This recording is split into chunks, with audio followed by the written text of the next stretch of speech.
और अगर मैं कह रहा हूं अद्भुत और विराट ज्योतिर्लिंग है, तो इसके अलावा दूसरे भी ज्योतिर्लिंग है। सोमनाथ भी है द्वारिका के पास में, सौराष्ट्र में, और उज्जैन में महाकालेश्वर भी ज्योतिर्लिंग है, और मल्लिकार्जुन भी ज्योतिर्लिंग है। ज्योतिर्लिंग तो और भी है, मगर मैं इसको अगर विराट और अद्भुत कहता हूं तो अपने आप में अद्वितीय शिवलिंग है। इसलिए अद्वितीय शिवलिंग है कि यह एक अपने आप में अनिर्वचनीय शिवलिंग है, दूसरे शिवलिंगों से बिल्कुल अलग है, क्योंकि जीवन का सारा आधार सत्व, रज और तम तीनों गुणों से निर्मित है। और सारा संसार, सारा ब्रह्मांड पाताल लोक, मर्त्यलोक और देवलोक में विभाजित है। तीन तत्व पूरे संसार में कार्य करते हैं, और हमारे शरीर को पूर्णता से पहुंचाने के लिए तीन प्रकार के अपने शरीर में प्रज्वलित है, बड़वाग्नि, दावाग्नि और जठराग्नि। तीनों अग्नियां शरीर में हैं, मगर हम लपट जब तक उसको पैदा नहीं कर सकेंगे तो ज्योतिर्लिंग नहीं बन सकेगा। ज्योतिर्लिंग उस मंदिर में नहीं, ज्योतिर्लिंग तो आपको खुद को बनना पड़ेगा, आप अंदर से लपट उठानी पड़ेगी इन तीनों अग्नियों के संबंधित स्वरूप से। और हमारे शरीर में प्रभु ने तीनों अग्नियों का समावेश किया है, बड़वाग्नि का भी, जठराग्नि का भी और दावाग्नि का भी। और यह दावाग्नि, क्योंकि बड़वाग्नि तो पूरे शरीर को चेतना युक्त गर्म बना, जिस समय बड़वाग्नि समाप्त हो जाती है आदमी का शरीर शांत हो जाता है, समाप्त हो जाता है। और जठराग्नि जिस समय समाप्त हो जाती है तो आदमी खाना पचा नहीं सकता, उसको रस बनाने के लिए, रस बनाने के लिए, शरीर को तेज युक्त बनाने के लिए जो कुछ हम खाएं उसको पचा दे, वह जठराग्नि। और जीवन को पूर्णता तक पहुंचा दे, ज्ञान चेतना तक, ओंकार प्रणव तक पहुंचा दे, वह दावाग्नि अपने आप में देवताओं के अपने शरीर में समाहित है। अग्नि तो तीनों ही समाहित है, मगर जठराग्नि प्रबल नहीं होगी तो हम खाना पचेगा ही नहीं, रस नहीं बनेगा, आदमी दुबला होता रहेगा, और दुबला होगा तो मृत्यु की ओर जाएगा। और इसीलिए इन तीनों अग्नियों को पूर्ण ताप युक्त लपट बनाने में, पूर्ण रूप से चेतना युक्त बनाने में, केवल पत्थर के शिवलिंग को नहीं, अपने शरीर को स्वयं भू, मैं स्वयं दूसरा कोई शिवलिंग नहीं, मैं स्वयं अपने आप को शिवलिंग बना करके चेतना युक्त बना सकूं। शिवलिंग तो आप सभी हैं, और हजारों करोड़ों शिवलिंग पूरे भारतवर्ष में हैं, मगर स्वयं को बन सके, लपट युक्त बन सके, चेतना युक्त बन सके, अपने आप में ज्योतिर्लिंग बन सके, वह ज्योतिर्लिंग तो गुरु के हाथ से बन सकते, वह केवल पत्थरों की मूर्तियों से नहीं बन सकते। और आप भी केवल पत्थर की मूर्तियां हैं, शिवलिंग हैं, मगर बनाए निर्मित है, जो आपके पिताजी ने आपको बना दिया, उसमें कोई चेतना नहीं है, एक कंकर है। और यो नर्मदा में जाए तो नर्मदा का प्रत्येक कंकर अपने आप में शंकर है, क्योंकि इसकी पानी की विशेषता यही है, क्योंकि नर्मदा का नाम नर्मदा था ही नहीं, नर्मदा को तो नम्रता कहा गया है, और नम्रता भी नाम बहुत बाद में पड़ा, इसका तो विपरीतगा कहा गया है। विपरीतगा उल्टी चलने वाली क्रिया है। जीवन में जब उल्टा क्रम चलते हैं हम, जब जीवन को देखते हैं कि भौतिक पक्ष के अलावा एक दूसरा क्रम हमारा है। सो मैंने अपनी बातचीत में बताया था कि संसार में, भारतवर्ष में नहीं, संसार में जितनी नदियां हैं वे सभी नदियां स्वभाव है पहाड़ से उतरती हुई मैदान की ओर बहती है, ऊपर से नीचे की ओर बहती है, स्वाभाविक है। यह स्वाभाविक है कि हिमालय से निकलेगी नदी और दक्षिण में जाकर के समुद्र में मिलेगी। मगर नर्मदा की विशेषता यह है कि यह दक्षिण से बहती है और उत्तर की ओर बढ़ती है। यह अपने आप में एक अलग सी बात है, बिल्कुल विपरीतगा है, उल्टी चलने वाली है। और इसीलिए नर्मदा को अत्यंत महत्वपूर्ण नदी कहा गया। इसलिए ऐसी नदी कहा गया जो अत्यंत नम्र है, नाजुक है, जो अत्यंत कोमल है, इतनी कोमल है कि पत्थर को धारदार नहीं बनाती। दूसरी जितनी नदियां हैं उन पत्थरों से टकराती, चट्टान बन जाती है, और यहां पर पत्थर से इस पानी का स्पर्श होता है, बिल्कुल गोल आकार बन जाता है, बिल्कुल शिवलिंग की तरह, सलोना, चिकना, नम्र, शुभ्र, श्वेत, प्रदर्शित। इस पानी की विशेषता है। और यदि पत्थर को बना सकती है तो आदमी को भी बना, क्योंकि अभी तक तो आप पत्थर के रूप में है, अभी तक आप किसी प्रकार से चेतना युक्त नहीं बन सके, आपके शरीर की अग्नि प्रज्वलित नहीं हो सकी, आप शिवलिंग तो बन सके, स्वयं को नहीं बन सके, ज्योतिर्लिंग नहीं बन सके। और इसीलिए जब पौराणिक काल के मान्यताओं के अनुसार जब देवता और दानवों में युद्ध हुआ, और यह वर्णन आता है ऋग्वेद का भी, मैं तो पौराणिक काल की बात बाद में करता हूं, लेकिन पूर्ण रूप से मन आता है कि जब देवताओं दानवों में युद्ध हुआ तो देवताओं ने कहा इन दानवों से बचाव के लिए हमारे पास कोई रास्ता नहीं है, क्योंकि दानव तो सर्वभक्षी हैं, समाप्त कर देते हैं। देवताओं में एक मनुष्य की भावना होती है, करुणा होती है, स्नेह होता है, एक महत्व होता है। जो राक्षस होते हैं अपनी बहन से शादी कर देते हैं, जो राक्षस होते हैं अपने काका को मार देते हैं, फिर कुछ भी कर देते हैं, उनमें संबंध होते ही नहीं। हम तो सोचते हैं कि हमारी माँ है, ये हमारी बहन है, ये हमारी मित्र है, ये हमारी सखी है, ये हमारी पत्नी है, ये हमारे चिंतन है, विचारक है, पिता है, पुत्र है, संबंध तो है, राष्ट्र में संबंध नहीं होते। और जहां भावना नहीं होती है, वहां संबंध नहीं होते, वे कुछ भी समाप्त करने की क्रिया होती है। तब उन्होंने ब्रह्मा से प्रार्थना करने पर उस स्थान पर, जिस स्थान को पूर्ण रूप से तांत्रिक स्थान कहा गया, ये स्थान देव स्थान था ही नहीं, ये तो पूर्ण तांत्रिक स्थान रहा है। और मैं सोचता हूं कि जितना तांत्रिक क्रियाएं यहां संपन्न हुई हैं, उतनी तो संसार में कहीं पर भी नहीं हुई।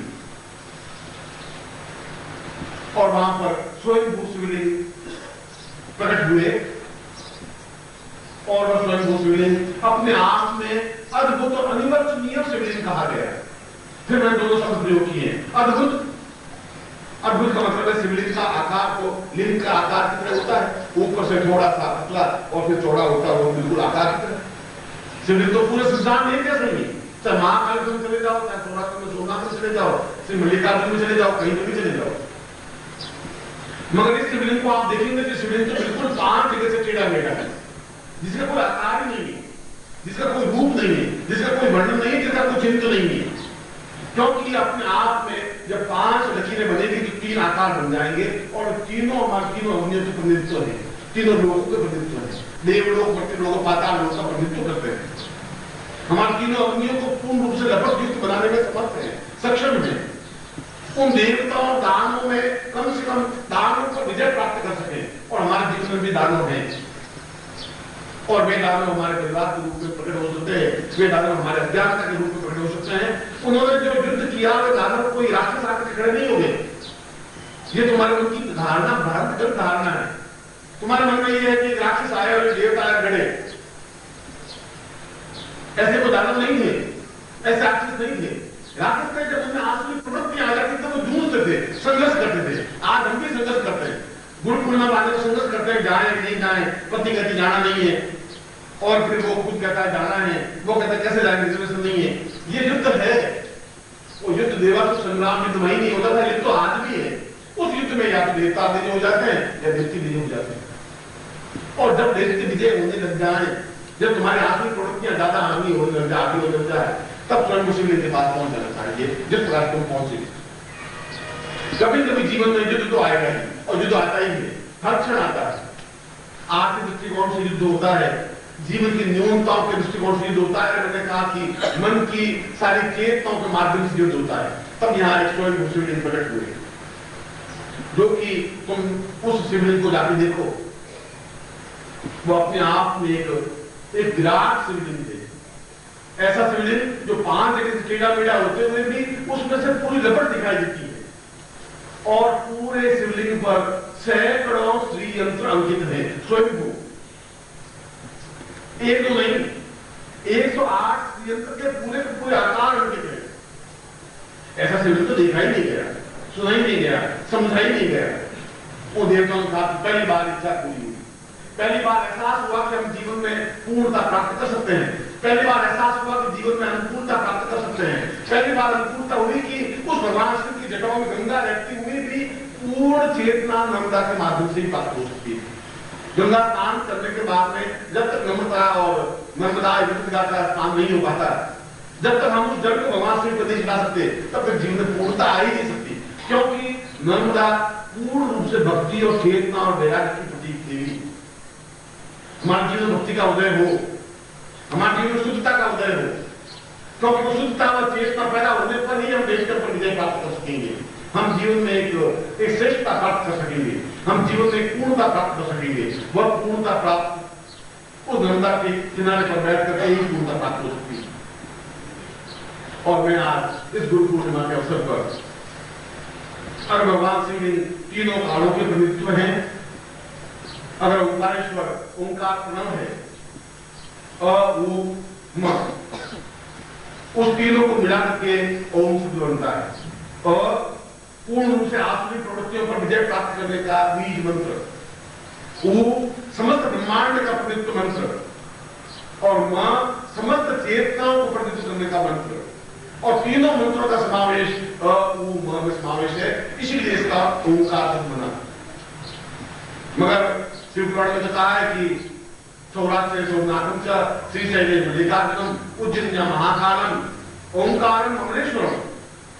तो क्या ममलेश्वर अपने आप में अत्यंत महत्वपूर्ण है? ममलेश्वर तो गांव का नाम था। यह गांव जिस गांव में तुम आज आए हो, यह ओंकारेश्वर गांव का नाम बाद में पड़ा है। इस ममलेश्वर गांव में जो ज्योतिर्लिंग है वह ओंकारेश्वर है। ममलेश्वर मंदिर तो बाद में स्थापना हुई, इसलिए उस ओंकार के प्रणव में उस ज्योतिर्लिंग के दर्शन करने से, उस ज्योतिर्लिंग का पूर्ण पूजन विधि विधान करने से, इसका पूजन विधान अपने आप में अद्वितीय है, अद्वितम है। उस विधान से कर नहीं सकते। रुद्राभिषेक के माध्यम से इसका पूजन संभव नहीं है, उचित भी नहीं है, अनुकूल भी नहीं है, सही भी नहीं है, प्रामाणिक भी नहीं है। ऐसा हो नहीं सकता। मैं यहाँ पर 6 साल रहा हूं इसी क्षेत्र में, पूरा विंध्याचल के क्षेत्र में, सतपुड़ा की पहाड़ियों में, और यहाँ के एक स्थान को, एक जगह को देखा है, मैंने अनुभव किया है। और मैं देखा है कि यह स्थान अपने आप में पूर्ण प्राकृतिक और हरियाली से आच्छादित है, जो देखने लायक है। यदि हम उस चीज को देखें, यदि हम ओंकारेश्वर के महत्व को समझें, यदि उस प्रणव को समझें, यदि ओंकार ध्वनि के साथ पूरी 3 अवधियों को परिणित कर सके, और इसीलिए हमने, अगर वे 3 काल के प्रतिनिधि देवता हैं, यदि तीनों लोगों के प्रतिनिधि ओंकारेश्वर हैं, तो हमने भी 3 तारीख 3 दिन रखे हैं, आज का दिन, कल का दिन और परसों का दिन।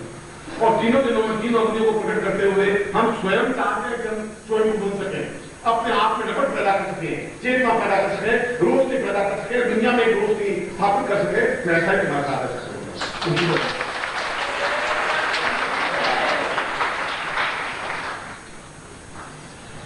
हम चाहते हैं कि हम आर्य हैं,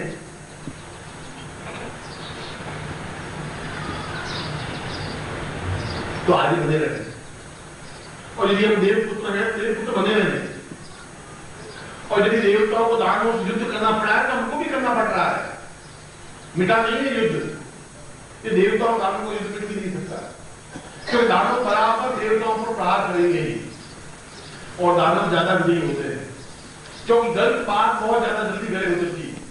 गाली देना बहुत आसान है, प्रशंसा करना बहुत मुश्किल है, पूजा करना बहुत कठिन काम है, किसी का अपमान आलोचना कर देना बहुत आसान है, मैं किसी को दुष्ट कह देना बहुत मामूली बात है, किसी को मूर्ख कह देना बहुत मामूली बात है, तो उसको बुद्धिमान स्पष्ट करना, प्रमाणित करना बहुत कठिन काम है।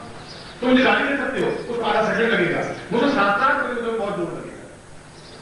दानव प्रवृत्ति तो व्यक्ति की मूल प्रवृत्ति है ही, वो दानव और देवताओं की शक्ति को स्थापित करना, संघर्ष करना है।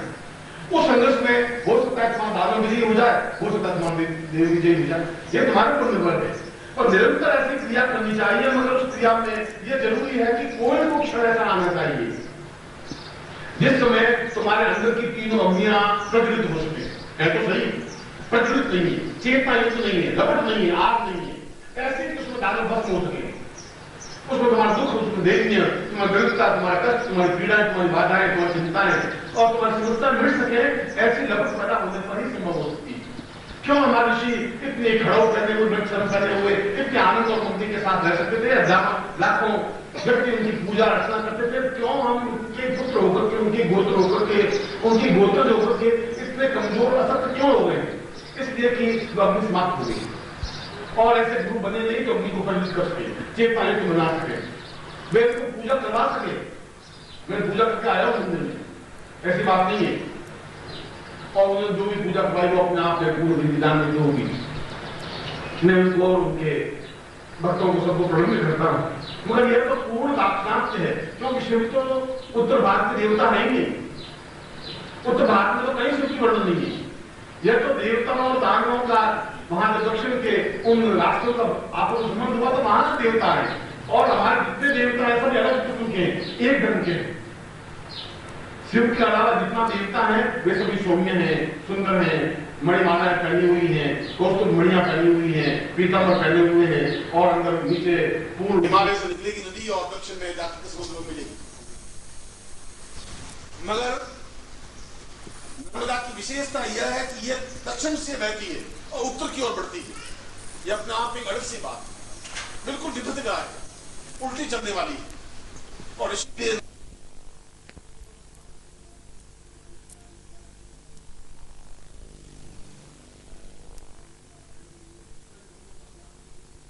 किसी आभूषण में को ये नवीन ढंग से देवता हमारे आगे कहां से आ गए?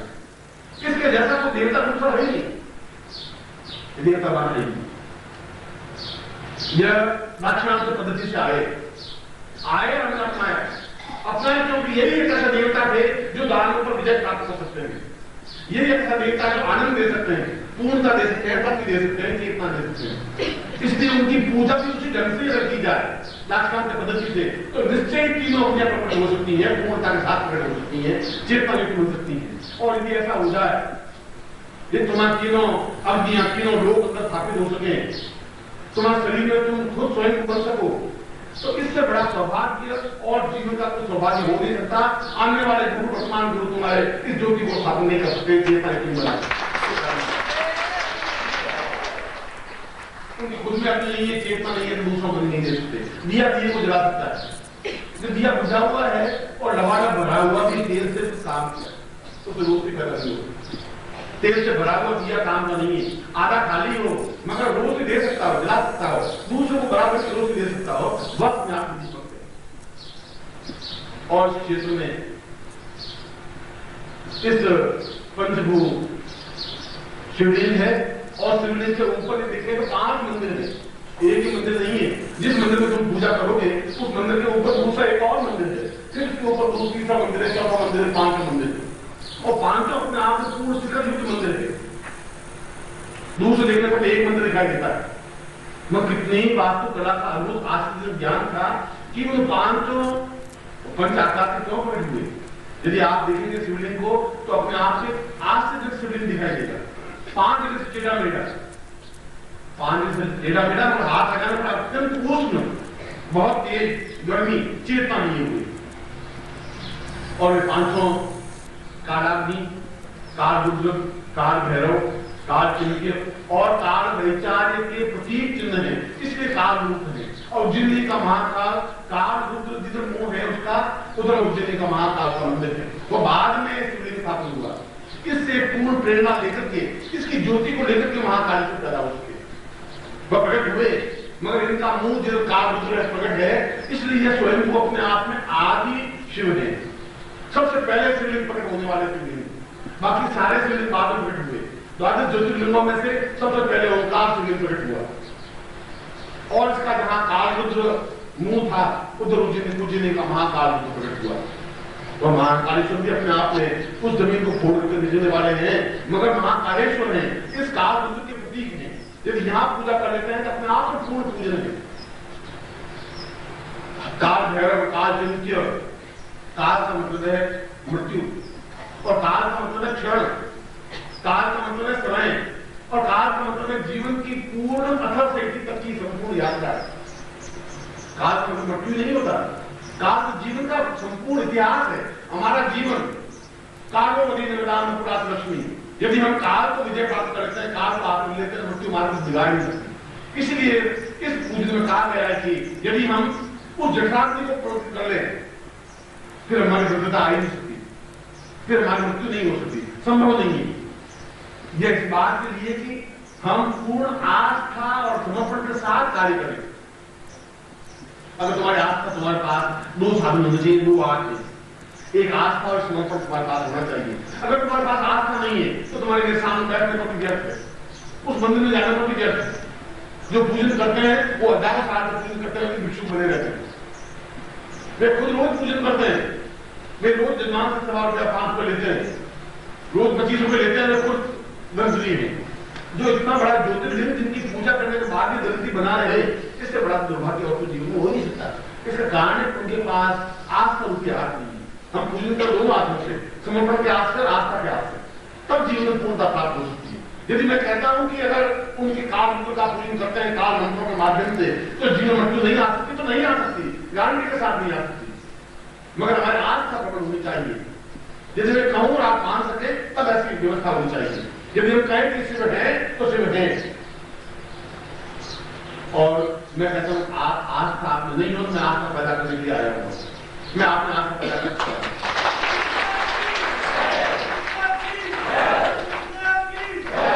आपकी जितनी आत्मिक प्रवृत्तियां हैं उनमें से बहुत न्यून मैं कर सका हूं।